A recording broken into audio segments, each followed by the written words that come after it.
Michael Schumacher was arguably the greatest F1 driver to ever exist, besides Lance Stroll.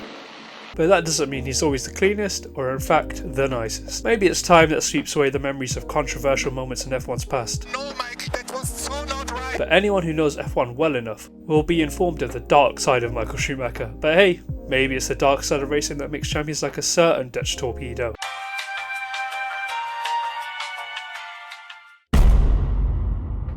Australia, home of many strange creatures, was also the home of an infamous crash between Schumacher and Damon Hill in the 1994 Australian Grand Prix. Also, a quick side note, this makes no sense to me, but apparently kangaroos can't walk backwards. Anyways, going into the last race of the season, Damon had a 1-point deficit to Schumacher, and you already know there was a devious look in Schumacher's eyes. With the championship on the line and Damon Hill with absolutely nothing to lose, and Schumacher having everything to lose, Schumacher decided the best way to win was taking Damon Hill out.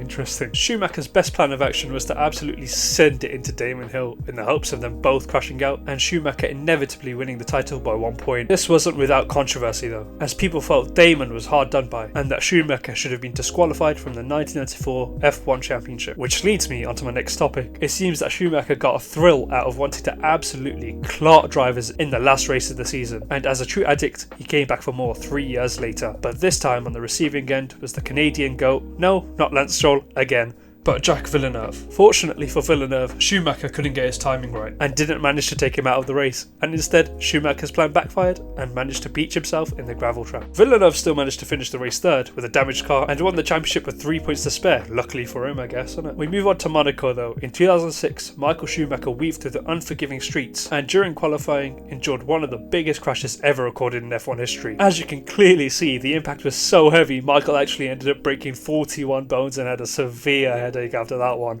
Bloody hell. And you're probably asking, why was he pushing so hard that he crashed? Well, it was because of a certain man, Fernando Alonso. Schumacher, knowing the importance of the starting position on Monaco's narrow roads come race day, was first in the final qualifying session. But with Alonso setting blistering times and being around 2/10 up on Schumacher, he decided he wanted to have a nap with the metal barriers of Monaco. Schumacher somehow managed to claim that he had made a mistake and locked a wheel at the staggering speed of a big 16 kilometers per hour. But even more surprisingly, the FIA made a correct decision to send both Schumacher and his teammate at the time, Felipe Massa, to the back of the grid come race day.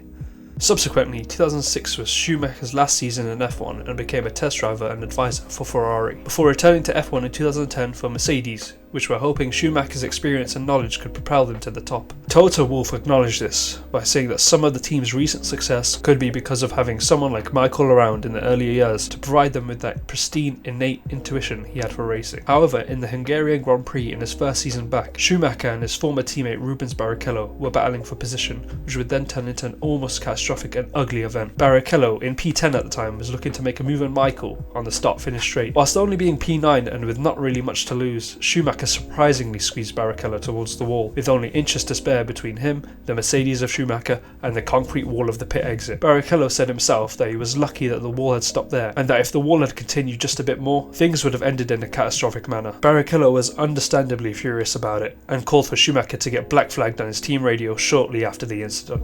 Barrichello made an interesting comment after that race that might alter the way you look at Schumacher, saying, "You know Michael, you talk to him and he always feels that he's right. He's stopped for 3 years, but he hasn't changed at all. He is still the same guy." Now, team orders have been a thing in F1 for as long as I can remember, ranging from Bottas helping Hamilton out, to Perez being Red Bull's little guinea pig to aid Verstappen. But in particular, there was an occasion where Schumacher benefited from team orders where he really shouldn't have. During the 2002 Austrian Grand Prix, Schumacher and Barrichello were comfortably leading the race, with Schumacher in first place and Barrichello in second. In the final laps of the race, it became apparent that Ferrari was going to implement team orders to secure a 1-2 finish for the team and maximise Schumacher's championship points. Initially, Barrichello refused to let his teammate pass, but ultimately decided to listen to Ferrari's team orders and let Schumacher pass. The gap between the two drivers was only 2/10, one of the closest finishes in F1 history. Due to this controversy, there was a huge uproar with both the fans and the press, as it was unnecessary to swap positions as Schumacher had already won 4 out of the first 5 races of the season. After the constant booing from the crowd on the podium, Schumacher broke protocol by making sure Barrichello took the top step and gave him the winner's trophy. Due to this huge debacle, the FIA imposed a rule for the 2003 season that meant it was illegal to use team orders, which was hard to control as teams would just use code language to enforce team orders. All this being said, it does not take away from what Michael Schumacher has done for the sport. He is one of the greatest drivers the sport will ever see,